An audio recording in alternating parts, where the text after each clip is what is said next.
Hello friends, આજે હું બનાવવાની છું રગડા પેટીસ. ફ્રેન્ડ્સ, અહીંયા આપણે રગડો બનાવવાનો છે અને અહીંયા આપણે પેટીસ પણ તૈયાર કરી લેવાની છે. અહીંયા આપણે સ્પેશિયલ ઇન્ગ્રીડિયન્ટ્સ ઉમેરી અને અહીંયા આપણે પેટીસ તૈયાર કરવાની છે અને અમુક અહીંયા આપણે મસાલા અંદર એડ કરવાના છે ચટપટા, અને અહીંયા આપણે સરસ એવો રગડો તૈયાર કરવાનો છે. ફ્રેન્ડ્સ, તો ચલો અહીંયા આપણે જોઈ લઈએ રગડા પેટીસની રેસિપી.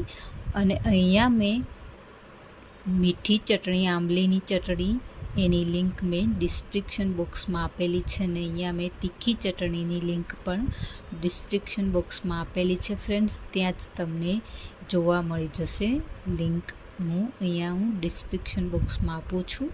તો ફ્રેન્ડ, ચલો આપણે જોઈ લઈએ રગડા પેટીસની રેસિપી. હવે ફ્રેન્ડ્સ, અહીંયા મેં સૂકા લીલા વટાણા લીધા છે. આ રીતના વટાણાને સારા પાણીથી ધોઈ અને અહીંયા આપણે ગરમ પાણી લેવાનું છે અને આ રીતના અહીંયા આપણે વટાણાને 6 થી 7 કલાક માટે પલાળી લેવાના છે. અને ફ્રેન્ડ્સ, તમે જોઈ શકો છો ને હવે અહીંયા આપણા વટાણા પલળી ગયા છે. 6 થી 7 કલાક આપણી થઈ ગઈ છે અને મીન્સ કે અહીંયા તમે જુઓ આ રીતના આપણો દાણો તૂટી જાય તો આપણા વટાણા સરસ પલળી ગયા છે એવું માનવું. અને હવે અહીંયા આપણે ફ્રેન્ડ્સ એક પ્રેશર કુકર લેવાનું છે અને એમાં અહીંયા આપણે વટાણા એડ કરી દેવાના છે આ રીતના. અને એમાં આપણે થોડું 2 કપ જેટલું પાણી એડ કરી દેવાનું છે આ રીતના. અને સરસ અહીંયા આપણે 2 ટીસ્પૂન અહીંયા આપણે મીઠું એડ કરી દેવાનું છે અને અહીંયા આપણે વટાણાને બાફવા મૂકી દેવાના છે. અને વટાણાને અહીંયા આપણે બાફતી વખતે લો ફ્લેમ પર જ અહીંયા આપણે વટાણાને બાફવાના છે અને 5 થી 6 સીટી કરી લેવાની છે. તો તમે જોઈ શકો છો. હવે ફ્રેન્ડ્સ, અહીંયા આપણે વટાણા બાફતી વખતે અહીંયા એક બટેટું અંદર એડ કરી દેવાનું છે.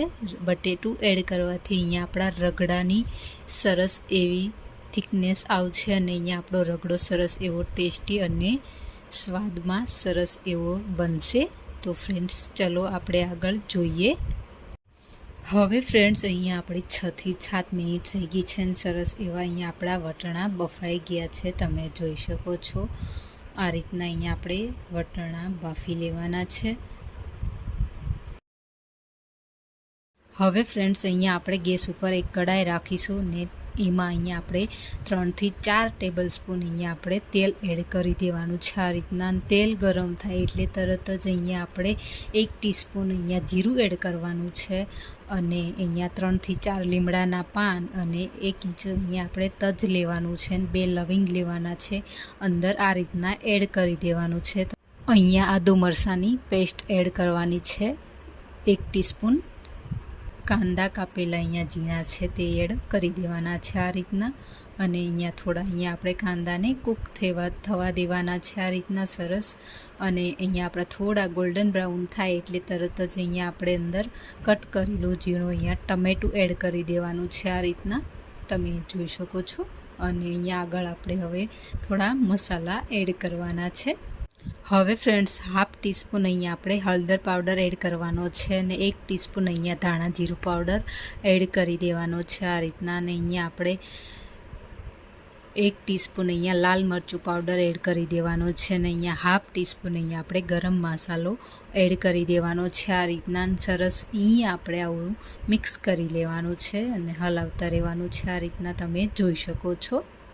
હવે ફ્રેન્ડ્સ, અહીંયા જે આપણે રગડો તૈયાર કર્યો છે, જે મેશરથી થોડો અધકચરો અહીંયા રગડો તૈયાર કરેલો છે તે અહીંયા આપણે અંદર એડ કરી દેવાનો છે આ રીતના. તમે જોઈ શકો છો.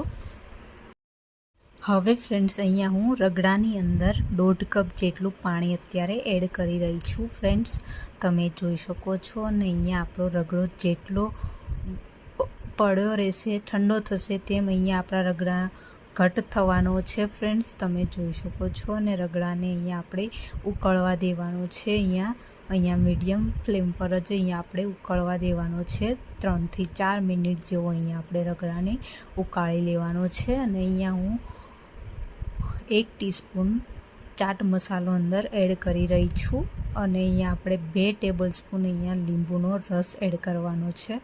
ફ્રેન્ડ્સ, તમે અહીંયા આંબલીનો પલ્પ પણ લઈ શકો છો. અત્યારે હું લીંબુ એડ કરી રહી છું ફ્રેન્ડ્સ. અને અહીંયા આપણો સરસ એવો ટેસ્ટી અને સરસ એવો ખટ્ટો મીઠો અહીંયા આપણો રગડો બનીને તૈયાર થઈ ગયો છે. હવે ફ્રેન્ડ્સ મેં અહીંયા અડધો કપ પૌવા લીધા છે. પૌવાને મેં અહીંયા આ રીતના પલાળી લીધા છે. બહુ અહીંયા પૌવાને પલાળી લેવાના નથી. અહીંયા થોડા આ રીતના થોડા ડ્રાય જેવા જ પલાળવાના છે. તમે જોઈ શકો છો આ રીતના પલાળી લેવાના છે પૌવાને. અને જે અહીંયા આપણે બટેટા બફાયેલા છે એની અંદર અહીંયા પૌવાને મિક્સ કરી દેવાના છે. બટેટાના સ્ટફિંગની અંદર અહીંયા આપણે એડ કરી દેવાના છે આ રીતના અને મિક્સ કરી લેવાના છે. અને સરસ એવું અહીંયા ક્રિસ્પી અને એવું અહીંયા આપણું બાઇન્ડિંગ આવવાનું છે પેટીસનું. રગડા પેટીસ આપણે અત્યારે બનાવવાના છીએ ફ્રેન્ડ્સ. તો ફ્રેન્ડ્સ તમે જોઈ શકો છો. અને હવે અહીંયા આપણે બટેટાને મેશરથી સરસ એવા મેશ કરી લેવાના છે, ક્રશ કરી લેવાના છે. તમે જોઈ શકો છો આ રીતના. અને અહીંયા મેં 6 થી 7 બટેટા લીધા છે બાફેલા. હવે ફ્રેન્ડ્સ અહીંયા 1 ટીસ્પૂન મીઠું લીધું છે. અને અહીંયા આગળ બટેટા બાફવામાં મેં મીઠું એડ કરેલું છે. તમારે અહીંયા તમારા ટેસ્ટ પ્રમાણે લેવાનું છે. અને 1 ટીસ્પૂન અહીંયા ધાણા જીરું પાવડર લેવાનો છે. 1 ટીસ્પૂન અહીંયા લાલ મરચું પાવડર એડ કરી દેવાનું છે. અને અહીંયા 1 ટીસ્પૂન ચાટ મસાલો એડ કરવાનો છે ને 1/4 ટીસ્પૂન અહીંયા ગરમ મસાલો એડ કરી દેવાનો છે. અને સરસ એવું અહીંયા આપણે પેટીસનું સ્ટફિંગ તૈયાર કરી લેવાનું છે આ રીતના. તમે જોઈ શકો છો. અને અહીંયા સરસ એવું અહીંયા આપણે સ્ટફિંગ મિક્સ કરી દેવાનું છે. હવે ફ્રેન્ડ્સ અહીંયા આપણે આ રીતના તેલ હાથે લગાવી અને રાઉન્ડ શેપમાં પેટીસ તૈયાર કરી લેવાની છે. અને અહીંયા થોડી પ્રેસ કરી અને આ રીતના પેટીસ તૈયાર કરી લેવાની છે. અને અહીંયા આ રીતના થોડી અહીંયા કોર્નફ્લાવરની અંદર આ રીતના રગદોળવાની છે, આ રીતના કવર કરી લેવાની છે. અને અહીંયા બધી જ પેટીસ આ રીતના બધી જ પેટીસ તૈયાર કરી લેવાની છે ફ્રેન્ડ્સ. તમે જોઈ શકો છો. અને બધી જ પેટીસ અહીંયા આ રીતના બનાવી પણ લીધી છે. હવે ફ્રેન્ડ્સ અહીંયા આપણે તેલ ગરમ થાય એટલે તરત જ અહીંયા આપણે પેટીસ બધી તળી લેવાની છે, આ રીતના ફ્રાય કરી લેવાની છે. અહીંયા આપણે બધી પેટીસને ગોલ્ડન બ્રાઉન થાય ત્યાં સુધી ફ્રાય કરી લેવાની છે. તમે જોઈ શકો છો. અને સરસ એવી અહીંયા આપણી ક્રિસ્પી એવી અહીંયા આપણી પેટીસ તૈયાર છે ફ્રેન્ડ્સ. તમે જોઈ શકો છો.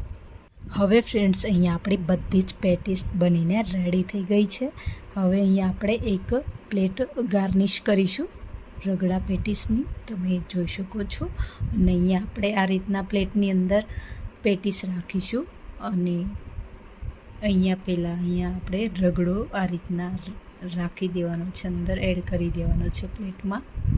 અહીંયા ફ્રેન્ડ્સ પહેલાં ગ્રીન ચટણી એડ કરીશું. અને ઉપરથી અહીંયા હવે ગાર્નિશ માટે ખાટી મીઠી આમલીની ચટણી એડ કરીશું. અને મેં આ બંને ચટણીની લિંક ડિસ્ક્રિપ્શન બોક્સમાં આપેલી છે ફ્રેન્ડ્સ.